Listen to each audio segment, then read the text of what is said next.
Good evening, नमस्कार प्यारे साथियों। कैसे हैं आप सभी लोग? उम्मीद है आप सभी लोग बहुत अच्छे होंगे। स्वागत है आप सभी लोगों का आपके अपने परिवार एफएम गोल्ड पर। तो साथियों, आ जाएंगे सभी साथी अपनी क्लास में। एक बार सेशन को आप सभी लोग शेयर कर दें और अपनी कॉपी और पेन लेकर के बैठें, जिससे कि आप लोग जैसे मैं आपको बोलूं आप लोग नोट करते रहें। यदि आप साथी नोट करते रहेंगे तो आप लोगों के नोट्स बहुत अच्छी तरीक़ा से बन पाएंगे और पेपर के समय पर यही एक बार रिवीजन करेंगे आप लोग, और जो मैं आपको प्रैक्टिस सेट कराऊंगा वो आप लोग प्रैक्टिस सेट भी करेंगे। ठीक है भैया, चलिए तो सेशन को स्टार्ट करते हैं साथियों। लास्ट सेशन में हम लोग अरस्तु का जो चैप्टर है उसे समाप्त किए हैं और आज के सेशन में हम लोग बात करेंगे मैकियावेली पर। छोटा सा चैप्टर है मैकियावेली का, तो लगभग 2 क्लास में समाप्त हो जाएगा। आज के सेशन में मैकियावेली के जीवन परिचय और उसकी किताबों से संबंधित बात कर लेंगे। उससे जो अगला नेक्स्ट सेशन आएगा उसमें हम लोग मैकियावेली के मानव स्वभाव पर विचार करेंगे, राज्य पर विचार पर बात करेंगे साथियों। मैकियावेली को हम लोग पढ़ते हैं मानव स्वभाव के विचार इन्होंने बहुत बेहतरीन तरीक़ा से दिए। इन्होंने बताया कि जो मानव है, मानव का स्वभाव कैसा है, मानव की प्रवृत्ति कैसी है, मानव के विषय में बहुत ही अच्छी तरीक़ा से इन्होंने बताया है। ऐसा नहीं है साथियों कि मानव बुरा है, इन्होंने तो बुरा बताया, लेकिन इन्होंने अपने इटली की तत्कालीन परिस्थिति को ध्यान में रख कर के मानव स्वभाव के बारे में बताया है। ठीक है, तो इन सब बातों पर हम लोग चर्चा करते हुए चलेंगे। तो मैकियावेली के जीवन परिचय पर हम लोग बात करेंगे। तो मैकियावेली का चैप्टर आप लोग डाल दें। क्या डाल दें भैया? Machiavelli, Machiavelli.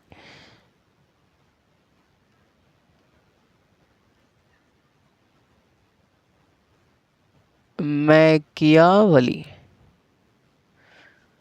1469 से 1527 तक। ठीक, तो जो मैकियावेली का जो जीवन काल रहा वो 1469 से लेकर के 1527 ईस्वी तक इनका जीवन काल रहा साथियों। ठीक है, तो मैकियावेली को क्या कहा जाता है? मैकियावेली को आधुनिक राजनीति विज्ञान का जनक कहा जाता है। जो मैकियावेली है, मैकियावेली को आधुनिक राजनीतिक विज्ञान का क्या कहा जाता है मेरे साथी? जनक कहा जाता है। आधुनिक राजनीति विज्ञान का जनक कहा जाता है, या इन्हीं कोई व्यवहारवादी राजनीतिक विज्ञान का भी जनक कहा जाता है। तो व्यवहारवादी राजनीति विज्ञान का जनक और आधुनिक राजनीति विज्ञान के जनक मैकियावेली जो थे, इनका जो जन्म हुआ मेरे साथी, इनका जन्म हुआ था 3 मई 1469 ईस्वी में। 3 मई 1469 ईस्वी को, 3 मई 1469 ईस्वी में इनका जन्म हुआ। कहाँ पर हुआ मेरे साथी? तो इनका जन्म हुआ इटली के फ्लोरेंस में, एक जगह पड़ती है टस्कन। तो इटली के फ्लोरेंस में टस्कन नामक स्थान पर हुआ था। इटली के फ्लोरेंस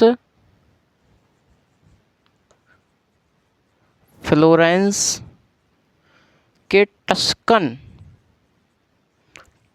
नामक स्थान पर इनका जन्म हुआ था, है ना। इनके जो पिताजी थे, जो मैकियावेली के जो पिता इनके जो मेरे साथी पिता थे, इनका नाम था पिता का बर्नार्डो। क्या नाम था? बर्नार्डो। और ये जो बर्नार्डो थे ये वकील थे साथियों। क्या थे? ये साधारण वकील थे, है ना।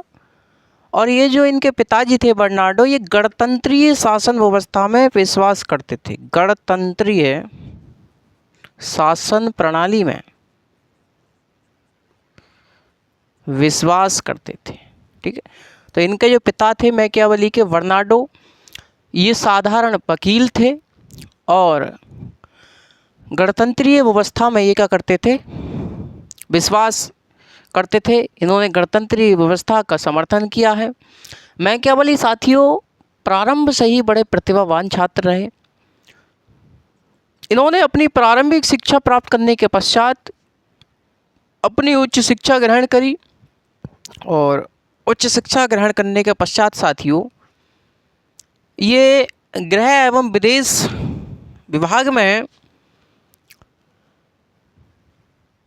क्लर्क के पद पर नियुक्त हुए। किसके पद पर? तो क्लर्क के पद पर नियुक्त हुए साथियों। सबसे पहले ये किसके पद पर? सबसे पहले ये क्लर्क के पद पर नियुक्त हुए। ठीक है। और ये इतने प्रतिभावान थे कि अपनी प्रतिभा के दम पर, अपने अनुभव के दम पर ये साथियों आगे चल कर के फ्लोरेंस की सरकार ने इनको क्या बना लिया? इनको गृह एवं विदेश विभाग में ये क्या बने? आगे चल कर के सचिव बने। यानी कि अपनी प्रतिभा के दम पर ये आगे चल कर के सचिव बने। ठीक है। और अपनी प्रतिभा, इतनी प्रतिभा थी इनकी साथियों कि ये फ्लोरेंस शासन की तरफ से, फ्लोरेंस गणराज्य की तरफ से ये लगभग 23 से 24 बार राजदूत बनकर के विदेश में गए। इनको फ्लोरेंस की सरकार ने 23 या 24, कहीं कहीं 23 लिखा होता है, कहीं 24 लिखा होता है। तो ये 24 बार क्या बन कर के गए? राजदूत बन कर के गए विभिन्न शासन प्रणालियों को देखने के लिए। विभिन्न देशों में कहाँ गए? 23-24 बार राजदूत बन कर के ये गए अपनी प्रतिभा के दम पर साथियों। ऐसा माना जाता है कि 1343 ईस्वी में एक थे मर्सिलियो पेंदुआ, ये मध्यकालीन विचारक रहे हैं। तो मर्सिलियो पेंदुआ की मृत्यु के पश्चात और मैकियावली के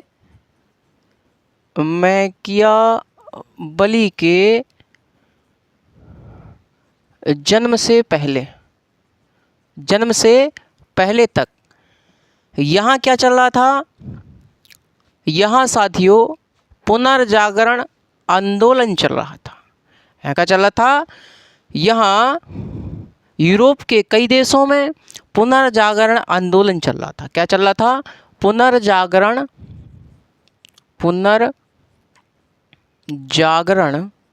आंदोलन चल रहा था।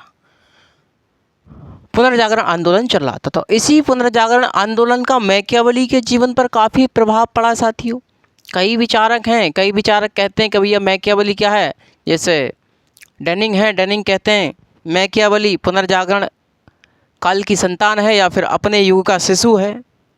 सेवाइन कहते हैं मैकियावली युग परिवर्तन का शिशु है ना। तो कई विचारक हैं इनके बारे में कहते हैं। इस प्रकार से मैकियावली पर पुनर्जागरण का रेनेसां जिसे हम कहते हैं, इसका काफ़ी बड़ी मात्रा में प्रभाव पड़ा।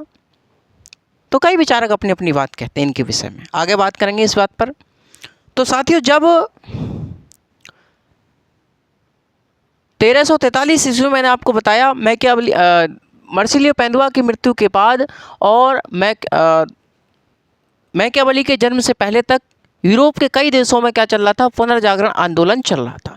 इसी समय कई देशों में पुनर्जागरण आंदोलन के परिणाम स्वरूप साथियों कई देशों में क्या हुआ? कई देशों में राष्ट्र राज्य की स्थापना की गई। तो जब कई देशों में राष्ट्र राज्य की स्थापना की गई, जैसे स्पेन, स्विट्जरलैंड, इंग्लैंड यानी कि ब्रिटेन, फ्रांस, ऐसे कई देशों में राष्ट्र राज्य की स्थापना की गई। दुर्भाग्य से साथियों इटली में गणराज्य की स्थापना नहीं हो सकी। इटली में राष्ट्र राज्य की स्थापना नहीं हो सकी। इटली इस समय 5 राज्यों में यानी कि 5 भागों में विभाजित था। 5 भागों में विभाजित था। जैसे फ्लोरेंस हो गया, वेनिस होगा, है ना, मिलान राज्य हो गया, रोमन चर्च हो गया, नेपल्स राज्य हो गया। तो ये इटली 5 भागों में विभक्त था। मैकियावली को इसी बात की चिंता थी कि किस प्रकार से इटली का एकीकरण किया जाए और किस प्रकार से इटली में एक राष्ट्र राज्य की स्थापना की जाए साथियों, की जाए। तो जब ये विदेशों में गया, विभिन्न राष्ट्रों के राजदूत बनकर के जब ये गया, हमने कहते हैं ना दूतावास होता है प्रत्येक राज्य प्रत्येक देश में, तो हमारे अमेरिका का दूतावास हमारे भारत में है ना भैया, पाकिस्तान का भी होगा, इनका इंग्लैंड वालों का भी होगा।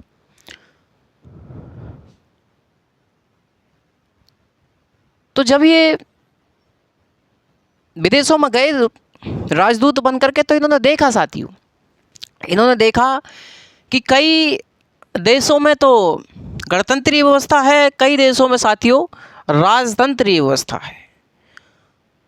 तो जब ये गए, इन्होंने देखा कि कहीं तो गणतंत्रीय व्यवस्था है और कहीं राजतंत्रीय व्यवस्था है।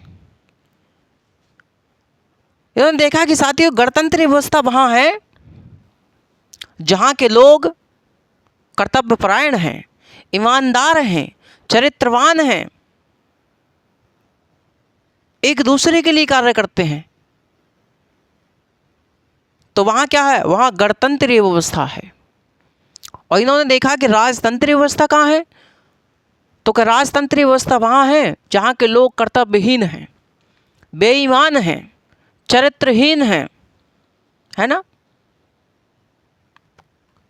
तो वहाँ क्या है, वहाँ राजतंत्रीय व्यवस्था है। तो मैकियावेली ने देखा कि भैया इटली की परिस्थिति कैसी है, तो इन्होंने इटली की परिस्थिति को ध्यान में रखा और साथियों इन्होंने निरंकुश राजतंत्र का समर्थन किया। तो इन्होंने राजतंत्रीय व्यवस्था का समर्थन किया। क्यों किया? क्योंकि साथियों इटली की परिस्थिति ही कुछ ऐसी थी। इटली के लोग कैसे थे, चरित्रवान नहीं थे, चरित्रहीन थे, बेईमान थे, है ना, कर्तव्यपरायण नहीं थे। तो इन्होंने इटली की परिस्थिति को, इटली के लोगों को ध्यान में रखा, इनकी स्थिति को ध्यान में रखा और निरंकुश राजतंत्र का समर्थन किया। लेकिन साथियों जो मैकियावेली था, मैकियावेली शुरुआत में गणतंत्रीय व्यवस्था का समर्थक था, क्योंकि इनके पिताजी थे जो थे बर्नार्डो, ये भी गणतंत्रीय व्यवस्था के समर्थक थे। तो इसलिए मैकियावेली बचपन में गणतंत्रीय व्यवस्था का समर्थक था, लेकिन साथियों इटली की परिस्थिति को ध्यान में रखते हुए इसने अंत समय में राजतंत्रीय व्यवस्था का समर्थन किया। क्योंकि साथियों इटली की कुछ परिस्थिति ही ऐसी थी, किसने देखा कि कहीं गणतंत्रीय व्यवस्था है, कहीं राजतंत्रीय व्यवस्था है। तो जहां इटली के लोग ऐसे हैं, तो इसलिए इन्होंने राजतंत्रीय व्यवस्था का समर्थन किया। मैकियावेली को साथियों, मैकियावेली को इटली का अरस्तू भी कहा जाता है। मैकियावेली को क्या कहा जाता है, इटली का अरस्तू भी कहा जाता है। मेरे साथी समझ रहे हैं आप मेरी बात, समझ रहे हैं। और आगे चल करके मेरे साथी, आगे चल करके अरस्तू, हमने आपको बताया होगा कि जो अरस्तू थे, अरस्तू ने प्राचीन काल में राजनीति विज्ञान और नीति शास्त्र को पूर्णतः पृथक किया था, पूर्णतः पृथक किया था। इसलिए हमने इन्हें, अरस्तू को राजनीति विज्ञान का जनक कहा था। वहीं साथ ही आधुनिक काल में मैकियावेली पहले ऐसे विचारक थे जिन्होंने राजनीति विज्ञान और नीति शास्त्र को पूर्णतः पृथक किया और राजनीति को धर्मनिरपेक्ष बनाया। इसलिए अरस्तू को, इसलिए मैकियावेली को क्या कहा जाता है, मैकियावेली को आधुनिक राजनीति विज्ञान का हम जनक कहते हैं और इनको हम लोग धर्मनिरपेक्ष राजनीति का भी जनक कहते हैं, क्योंकि इन्होंने धर्मनिरपेक्ष राजनीति बनाई, है ना। तो राजनीति को क्या बनाया, धर्मनिरपेक्ष बनाया।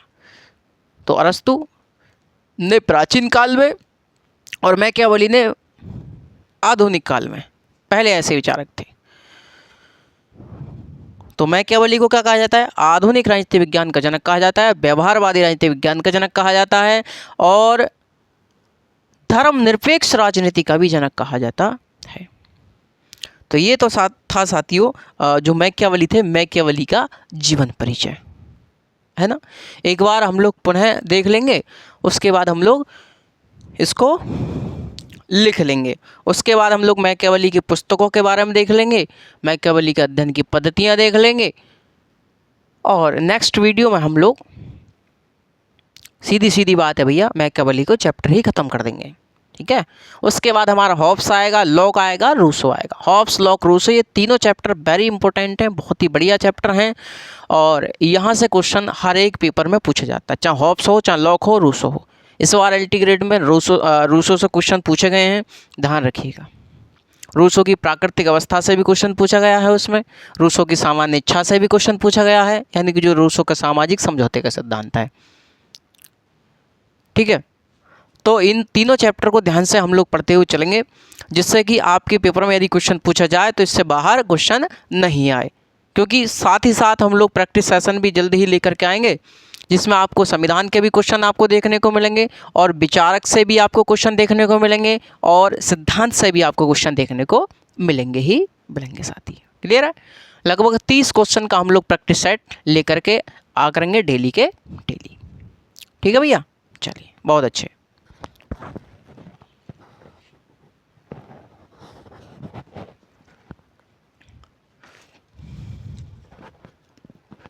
तो जरा एक बार पुनः देख लेते हैं। तो भैया जो मैकियावेली थे, मैकियावेली को क्या कहा जाता है? आधुनिक राजनीति विज्ञान का जनक या फिर व्यवहारवादी राजनीति विज्ञान का जनक कहा जाता है। इनका जो जन्म हुआ, इनका जन्म भाई साहब 3 मई 1469 ईस्वी में इटली के फ्लोरेंस में टस्कन नामक स्थान पर इनका जन्म हुआ था। इनके जो पिता थे बर्नार्डो, ये साधारण वकील थे और इनके पिता बर्नार्डो जो थे वो गणतंत्रीय शासन व्यवस्था में विश्वास करते थे, यानी गणतंत्रीय शासन व्यवस्था के समर्थक रहे हैं, है ना। तो गणतंत्रीय शासन व्यवस्था के इनके पिताजी क्या रहे? समर्थक रहे। मैकियावेली जो थे बचपन से ही बड़े प्रतिभावान छात्र रहे और साथियों अपनी बचपन की शिक्षा प्राप्त करने के बाद, उच्च शिक्षा प्राप्त करने के बाद ये 25 वर्ष की आयु में एक क्लर्क के पद पर नियुक्त हुए। फ्लोरेंस की सरकार में ही क्लर्क के पद पर नियुक्त हुए और इतने प्रतिभावान थे, अपनी प्रतिभा के दम पर ये गृह एवं विदेश विभाग में ये क्या बने? ये सचिव के पद पर नियुक्त हुए। इन्होंने अपनी प्रतिभा का परिचय दिया और मेरे साथी मैकियावेली को 24 बार, कहीं कहीं 23 भी आता है, तो 23 से 24 बार क्या बनाए गए? ये विभिन्न देशों के राजदूत बना करके इनको भेजा गया। तो विभिन्न देशों के राजदूत इनको बना करके भेजा गया। कहा जाता है साथियों 1343 ईस्वी में मर्सिलियो पेंदुआ की मृत्यु के बाद और मैकियावेली के जन्म से पहले तक यूरोप में पुनर्जागरण आंदोलन या फिर जिसे हम लोग रेनेसा कहते हैं वह चल रहा था। और इसी समय यूरोप में कई देशों में राष्ट्र राज्य की स्थापना हुई, जैसे स्पेन, स्विट्जरलैंड, फ्रांस, इंग्लैंड, इनके ब्रिटेन, इन सभी राष्ट्रों में राष्ट्र राज्य की स्थापना की गई। दुर्भाग्य से साथियों इटली में राष्ट्र राज्य की स्थापना नहीं की जा सकी। तो मैकियावेली को इसी बात की चिंता थी कि किस प्रकार से इटली का एकीकरण किया जाए और किस प्रकार से इटली में राष्ट्र राज्य की स्थापना की जाए। जो इटली था, इटली साथियों इस समय 5 राज्यों में विभक्त था। इटली कितने राज्यों में? इटली 5 राज्यों में विभक्त था, जैसे फ्लोरेंस, रोमन चर्च, वेनिस, मिलान, नेपल्स, ये 5 भागों में विभक्त था इटली। तो इसी बात की चिंता थी किस प्रकार से इटली का एकीकरण किया जाए, इसमें राष्ट्र राज्य की स्थापना की जाए। तो जब ये विभिन्न देशों के राजदूत बना करके भेजा गया मैकियावेली को, तो मैकियावेली ने वहाँ देखा कि किस प्रकार से कौन कौन सी शासन प्रणालियाँ विद्यमान हैं। तो उन्होंने देखा कि कहीं तो गणतंत्रीय व्यवस्था है, कहीं भाई साहब राजतंत्रीय व्यवस्था है। इन्होंने बताया कि भैया गणतंत्रीय व्यवस्था वहाँ है जहाँ के लोग ईमानदार हैं, कर्तव्यपरायण हैं, चरित्रवान हैं। तो ऐसी जगह इन्होंने बताया, ऐसी जगह क्या है? गणतंत्रीय व्यवस्था प्रचलित है।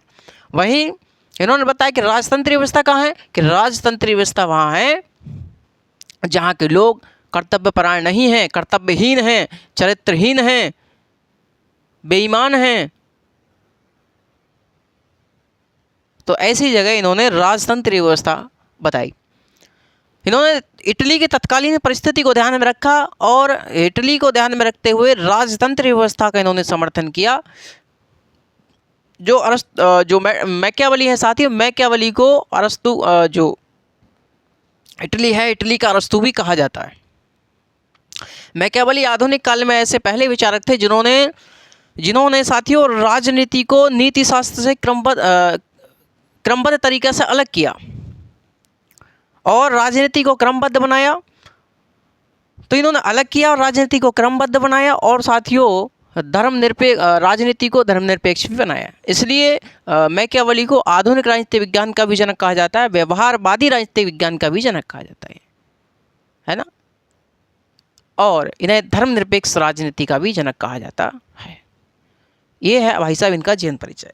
और इनकी मैकियावेली की मृत्यु 1527 ईस्वी में कैसियानो नामक स्थान पर हुई। कहाँ पर? कैसियानो नामक, फ्लोरेंस में एक जगह है कैसियानो, वहीं पर इनकी मृत्यु हुई थी।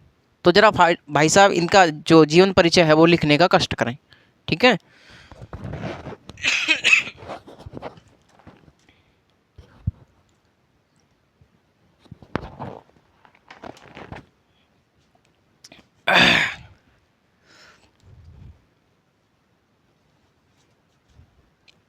चलिए भैया लिखें।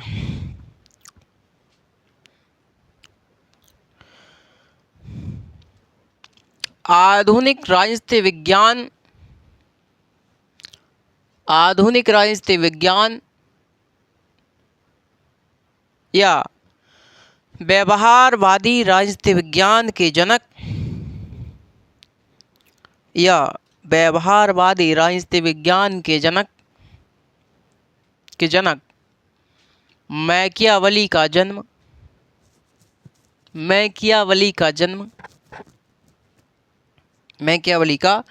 जन्म 3 मई 1469 ईस्वी में 1469 ईस्वी में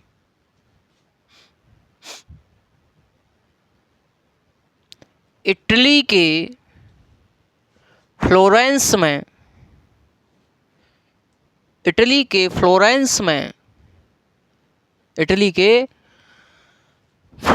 में टस्कन नामक स्थान पर हुआ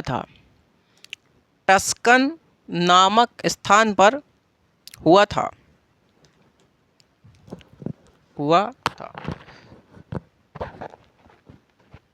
मैकियावेली के पिता बर्नार्डो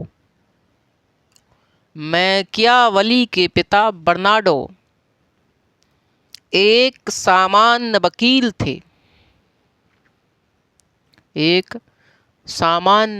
थे जो गणतंत्रीय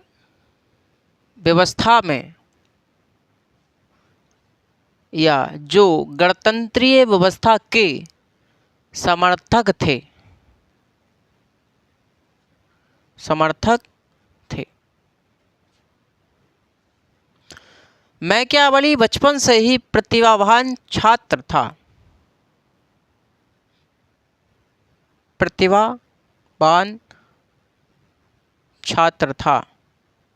इन्होंने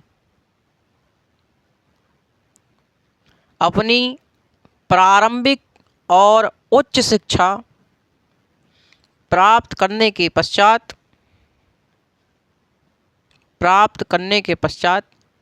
या प्रारंभिक और उच्च शिक्षा प्राप्ति के पश्चात मैकियावेली फ्लोरेंस की सरकार में एक क्लर्क के पद पर नियुक्त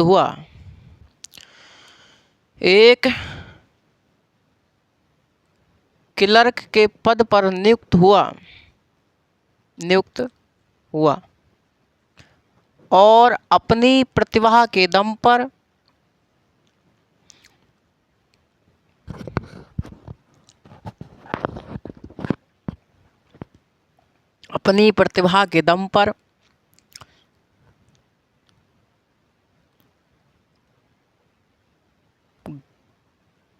गृह एवं विदेश विभाग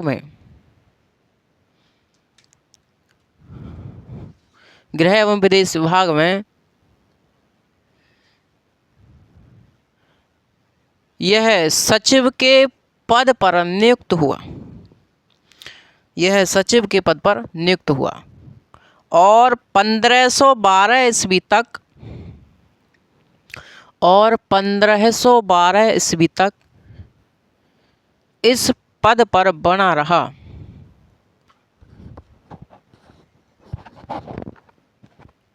इस पद पर बना रहा। मैकियावेली की प्रतिभा से प्रभावित होकर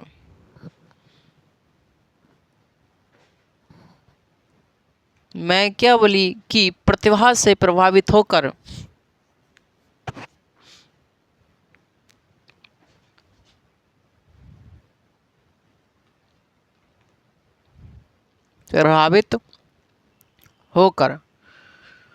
फ्लोरेंस के शासक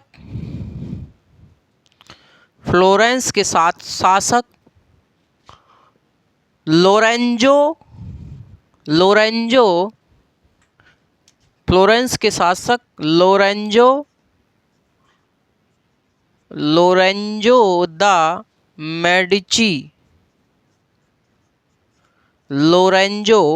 द मेडिची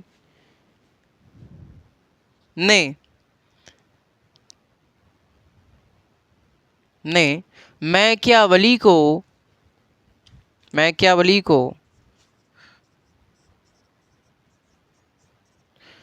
23 या 24 बार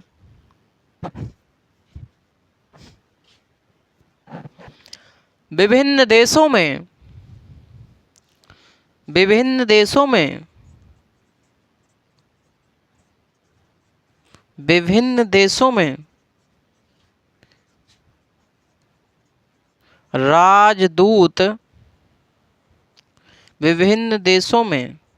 राजदूत बनाकर भेजा।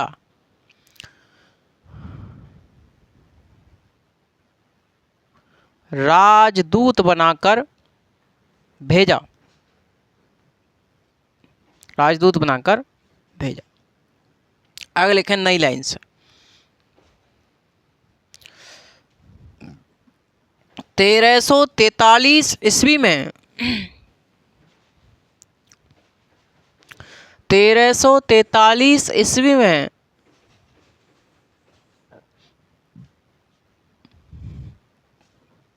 मध्यकालीन विचारक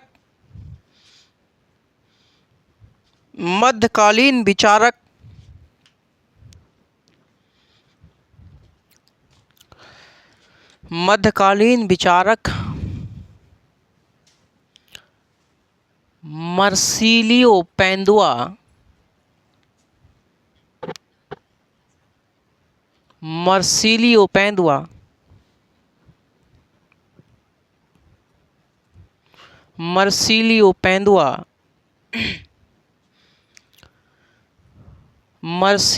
पेंदुआ तो आपने लिखा कि 1343 ईस्वी में मध्यकालीन विचारक मर्सिलियो पेंदुआ की मृत्यु के पश्चात एवं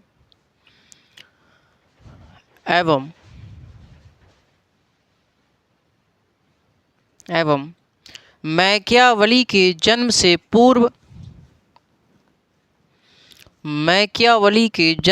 पूर्व तक यूरोप में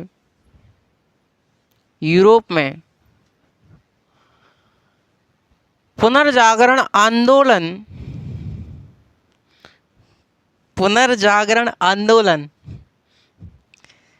चल रहा था।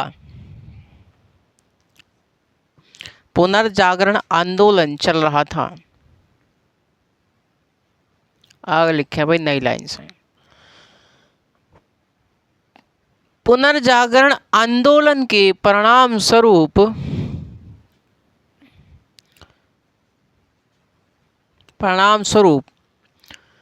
यूरोप के कई देशों जैसे जैसे यूरोप के कई देशों जैसे स्पेन, जैसे स्पेन,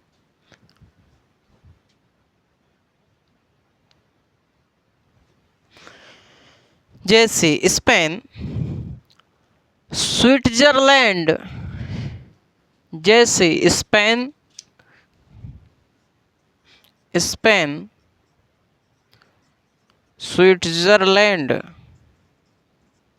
फ्रांस, फ्रांस, ब्रिटेन, जैसे स्पेन, स्विट्जरलैंड, फ्रांस, ब्रिटेन।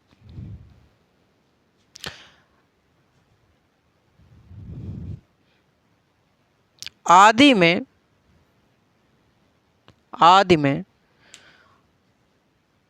राष्ट्र राज्य की स्थापना हुई, राष्ट्र राज्य की स्थापना हुई। यानी कि मैंने आपको बताया कि पुनर्जागरण आंदोलन के परिणाम स्वरूप यूरोप के कई देशों जैसे स्पेन, फ्रांस, स्विट्जरलैंड, ब्रिटेन जैसे इनके आदि कई देशों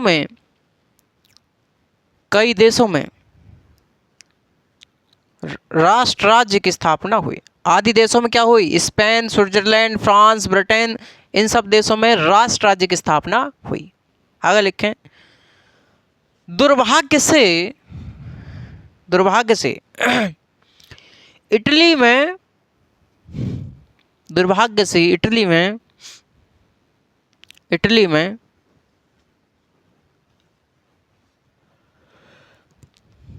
राष्ट्र राज्य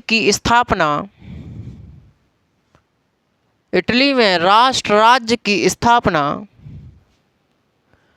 नहीं हो सकी,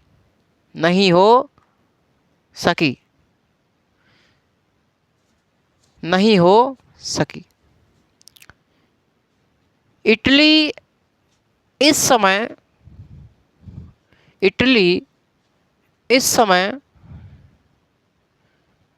5 भागों में विभाजित था। इटली इस समय 5 भागों में विभाजित था। Florence,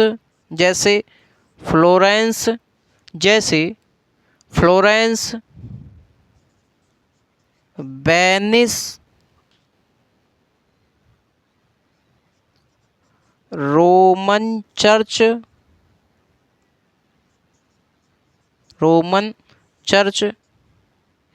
Florence, Venice, Roman church और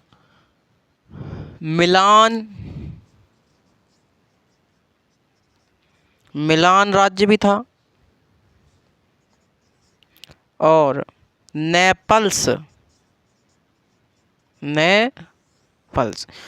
तो इटली इस समय 5 भागों जैसे फ्लोरेंस, वेनिस, रोमन चर्च, मिलान, वेनिस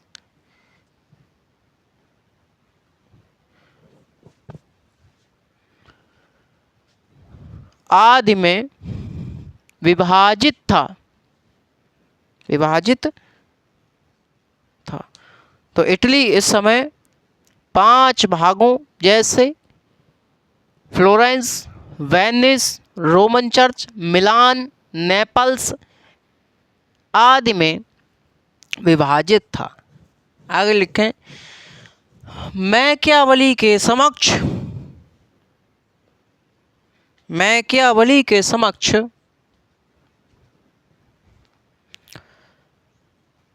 मुख्य समस्या इटली का एकीकरण और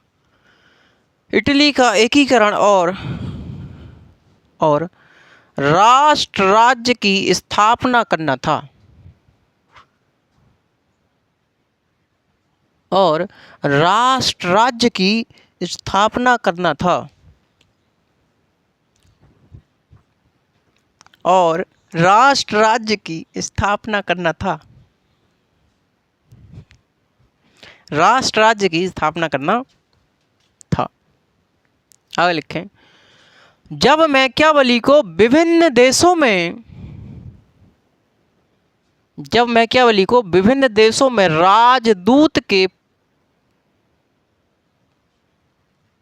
राजदूत के रूप में नियुक्त करके भेजा गया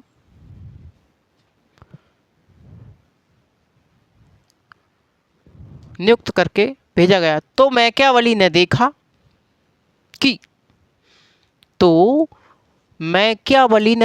कि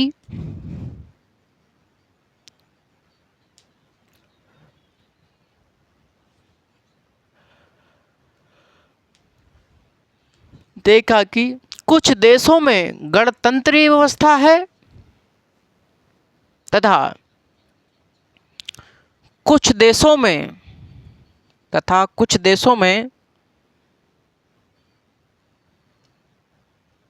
राजतंत्रीय व्यवस्था है तथा कुछ देशों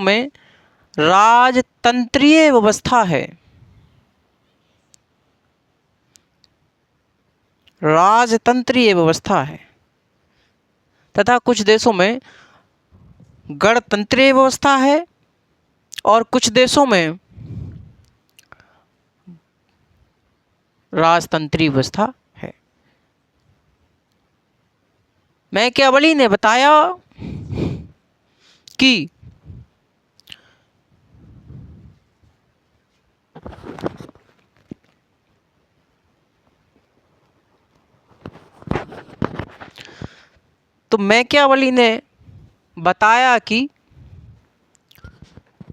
गणतंत्रीय व्यवस्था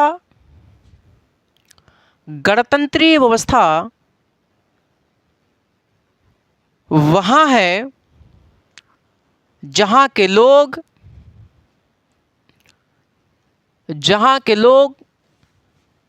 ईमानदार हैं,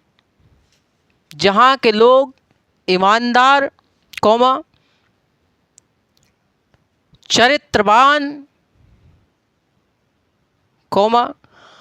कर्तव्यपरायण हैं। जबकि मैकियावेली ने बताया कि राजतंत्रीय व्यवस्था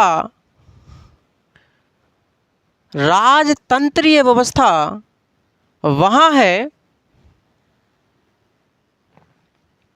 जहाँ के लोग बेईमान, यानी कि जहाँ के लोग बेईमान हैं, चरित्रहीन हैं,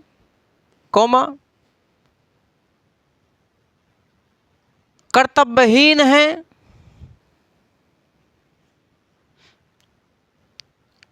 यहाँ राजतंत्रीय व्यवस्था है। तो साथियों, मैकियावेली ने गणतंत्रीय व्यवस्था की अपनी अलग कैटेगरी बताई और राजतंत्रीय व्यवस्था को अलग बताया कि भैया कुछ देशों में गणतंत्रीय व्यवस्था है तो कुछ देशों में राजतंत्रीय व्यवस्था है।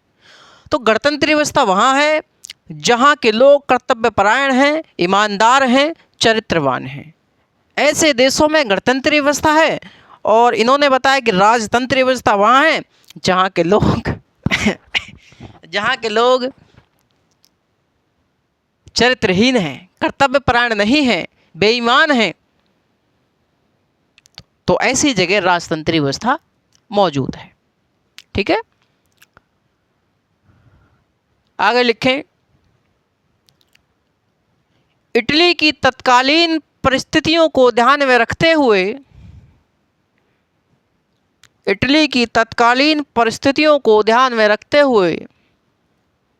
मैकियावेली ने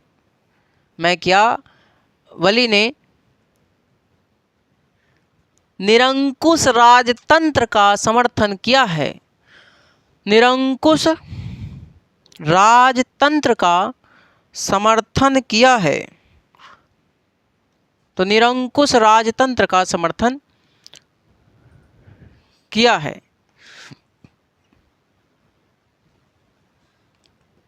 निरंकुश राजतंत्र का समर्थन किया है। निरंकुश राजतंत्र का समर्थन किया है। ठीक है। हाँ जी, हाँ जी। नहीं नहीं नहीं बच्चा, कोई परेशानी नहीं आएगी। नहीं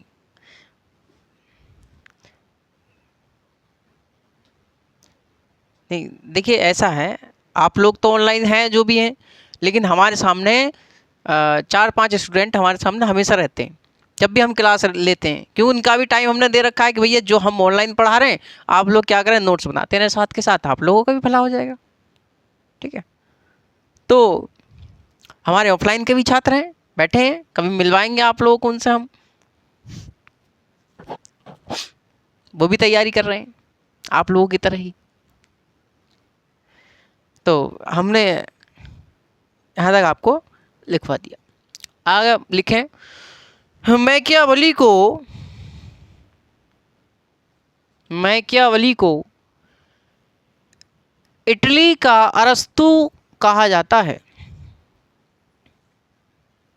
इटली का अरस्तु कहा जाता है क्योंकि साथियों मैंने आपको बताया होगा कि जो कार्य प्राचीन काल में अरस्तु ने किया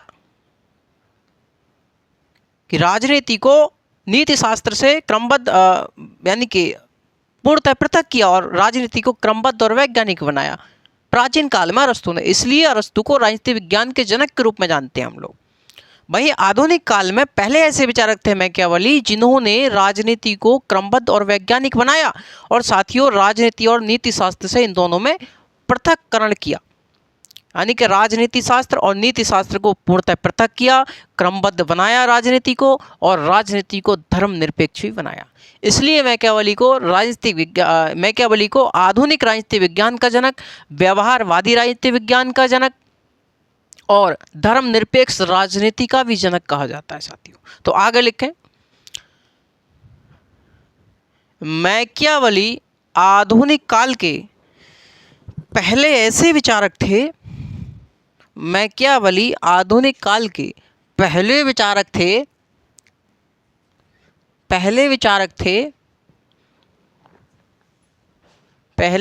थे जिन्होंने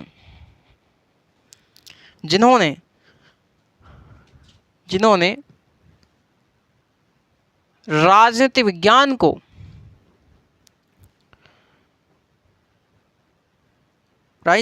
को नीति शास्त्र से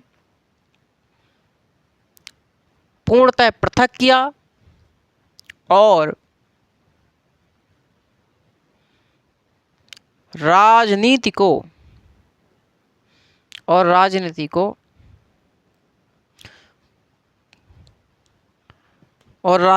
क्रमबद्ध तथा वैज्ञानिक बनाया। क्रमबद्ध तथा वैज्ञानिक धर्मनिरपेक्ष बनाया।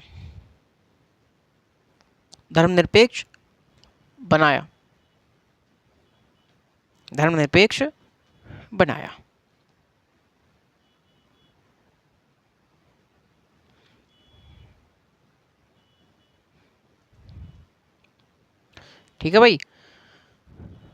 इसीलिए मैकियावेली को आधुनिक राजनीति विज्ञान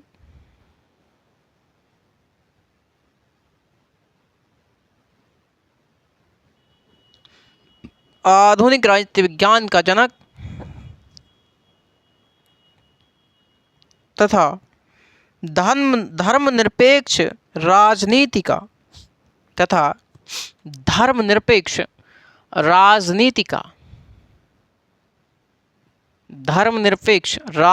का जनक कहा जाता है तथा धर्मनिरपेक्ष राजनीति का जनक कहा जाता है। ठीक है भैया। आगे लिखें, मैकियावली की मृत्यु, मैकियावली की मृत्यु 1527 ईस्वी में कैसियानो नामक स्थान पर, कैसियानो नामक स्थान पर हुई। तो मैकियावली की मृत्यु 1527 ईस्वी में, 1527 ईस्वी में कैसियानो नामक स्थान पर हुई। ठीक है भैया, चलिए बहुत अच्छे। तो ये था आपका मैकियावली का जीवन परिचय। आगे बात कर लेते हैं मैकियावली की पुस्तकों के बारे में। मैकियावली की पुस्तकें कौन कौन सी हैं? मैकियावली की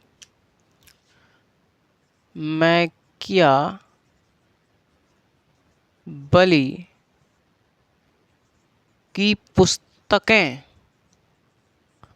तो मैकियावली की पुस्तकें भैया कई एक पुस्तकें हैं। जैसे मैकियावली की पुस्तक है डिस्कोर्सेस ऑन लिवी, डिस्कोर्सेस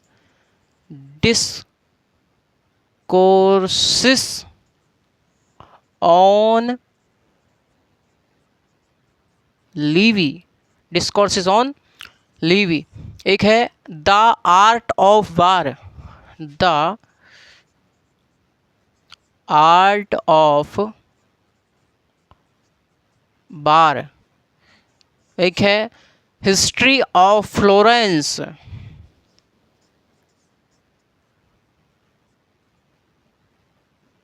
एक है history of Florence, history of, discourses on Levi, the art of war, history of Florence, है ना, हिस्ट्री ऑफ फ्लोरेंस है। एक है द प्रिंस, मैकियावली की बहुत ही प्रसिद्ध पुस्तक है द प्रिंस। मैकियावली के दो नाटक हैं, जैसे मांद्रागोला, मांद्रागोला, एक है वेल्फागोर, वेल्फागोर।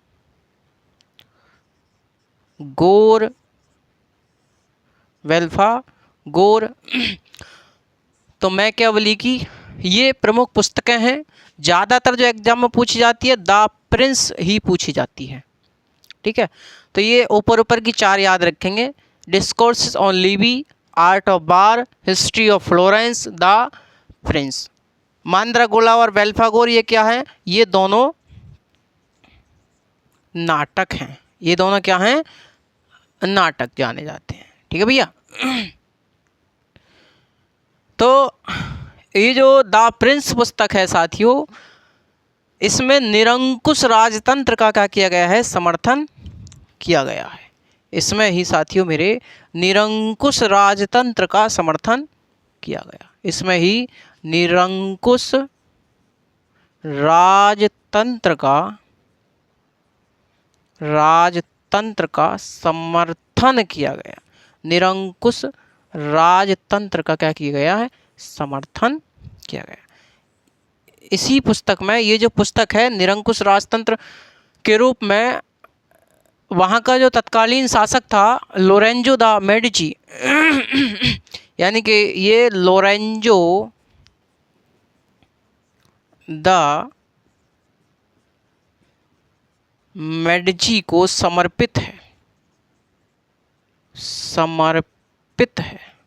ये क्या था? लोरेंजो द मेडिची जो था ये तत्कालीन शासक था, तत्कालीन शासक।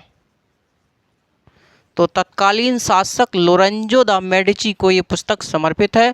इसमें निरंकुश राजतंत्र का क्या किया गया है? समर्थन किया गया है। यह 1532 ईस्वी में इसका प्रकाशन किया गया, 1532 में इसका प्रकाशन हुआ।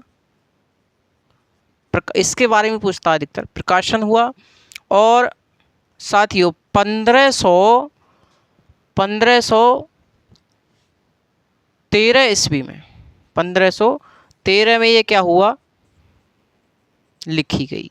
तो 1513 में ये लिखी गई भाई साहब, और 1532 में इसका प्रकाशन हुआ, यानी कि इनकी मृत्यु के बाद इसका प्रकाशन किया गया। इसमें जो है 26 अध्याय हैं।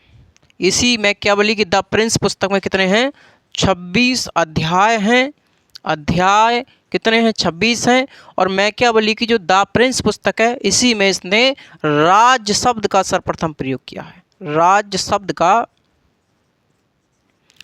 सर्वप्रथम प्रयोग हुआ, प्रयोग किया है, ये क्वेश्चन पूछा जाता है कि राज्य शब्द का प्रयोग सर्वप्रथम किसने किया, तो मैकियावेली ने किया। किस पुस्तक में किया, तो द प्रिंस पुस्तक में किया। इसमें 26 अध्याय हैं और ये 1532 में इसका प्रकाशन हुआ है ना। प्रकाशन का ही वर्ष पूछता, लिखी हुई वर्ष नहीं पूछता।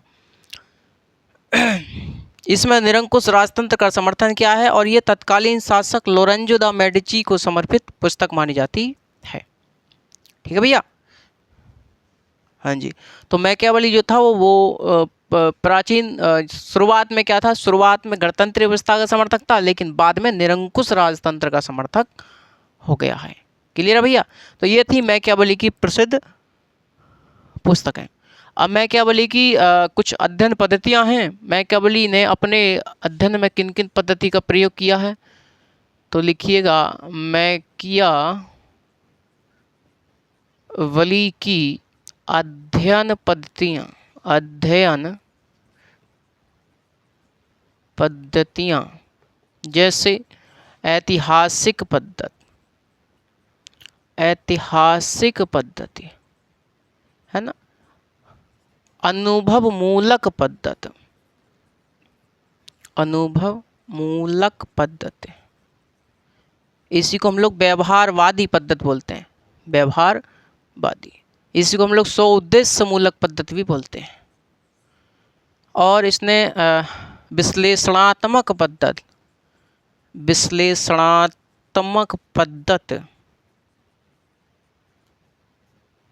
एक है पर्यवेक्षणात्मक पद्धति,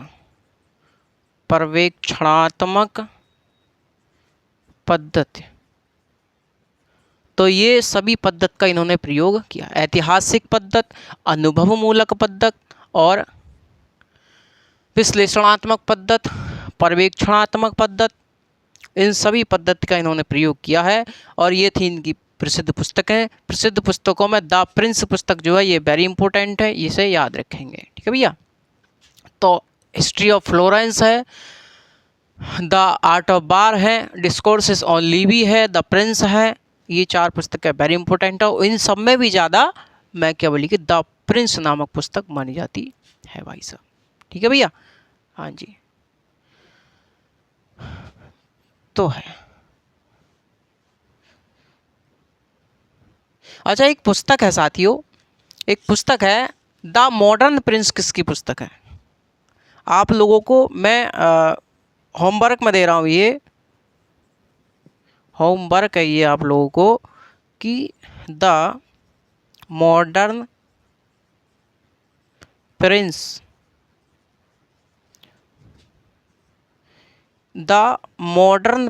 ये किसकी पुस्तक है।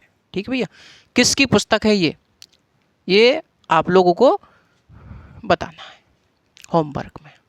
ठीक है, the modern Prince. The Prince किसकी है, मैकियावेली की है।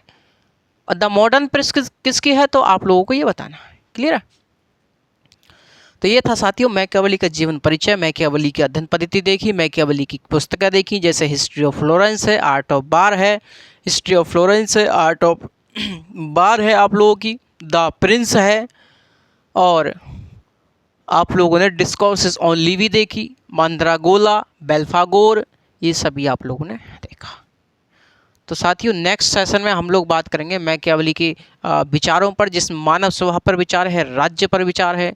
तो मैकियावेली ने क्या क्या मानव स्वभाव के बारे में बताया है, मानव स्वभाव को साथियों उन्होंने क्या क्या नहीं कहा, क्योंकि इटली की परिस्थिति को ध्यान में रखकर कहा कि मैंने कहा इटली में इन्होंने लोगों को बुरा बताया था, जब भी तो राजतंत्र का समर्थन किया, लेकिन ये तो अपने गणतंत्र का समर्थक था प्रारंभ से। लेकिन वहाँ के लोग ऐसे थे, वहाँ की परिस्थितियाँ ऐसी थी, तो उन्होंने राजतंत्र का समर्थन कर लिया। तो मानव स्वभाव के बारे में बताया इन्होंने तो इतना तक कह दिया कि जो मानव होता है, मानव संपत्ति का लालची होता है। उन्होंने कहा कि मनुष्य अपनी पिता की मृत्यु के गम को भूल जाता है, लेकिन उनके द्वारा दी गई संपत्ति को कभी नहीं भूलता। ये मैकियावेली का ही कथन है। मानव स्वभाव पर उन्होंने अपने विचार प्रस्तुत करते समय कहा है कि मानव कैसा, मानव लालची, स्वार्थी, कायर, कृतज्ञ प्राणी है। तो उन्होंने क्या क्या नहीं कहा, केवल मनुष्य अपनी संपत्ति की तलाश में रहता है, मनुष्य स्वार्थी है। जब मनुष्य का काम पड़ता है तो आपके सामने ऐसा गिड़गिड़ाता है जैसे कि अपने बीवी बच्चों तक को दांव पर लगा देगा। जब उसका काम निकल जाता है तो वो ऐसे फेंक देता है जैसे दूध में से मक्खी निकाल के फेंक गई हो। तो मनुष्य लालची है, स्वार्थी है, कायर प्राणी है। वह हमेशा अपने स्वार्थ के चलते ही आपसे बात करेगा। तो उन्होंने मनुष्य के बारे में बहुत कुछ कहा है साथियों। हम लोग बात करेंगे मानव स्वभाव पर, बात करेंगे कि मानव स्वभाव में उन्होंने क्या बताया। ठीक है भैया। तो उन्होंने राज्य पर बात करेंगे कि उन्होंने निरंकुश राजतंत्र का समर्थन किया। इनका ये कथन है कि साध्य की सफलता साधन को सफल बनाने में है, कि राजा को प्रजा की रक्षा करनी चाहिए, साधन चाहे कुछ भी हो साथियों। तो टेक्निकल इशू है, ठीक है, हम लोग कल बात करेंगे, इससे आगे हम लोग नई क्लास ले रहे हैं। तो ठीक है, नमस्कार, जय हिंद।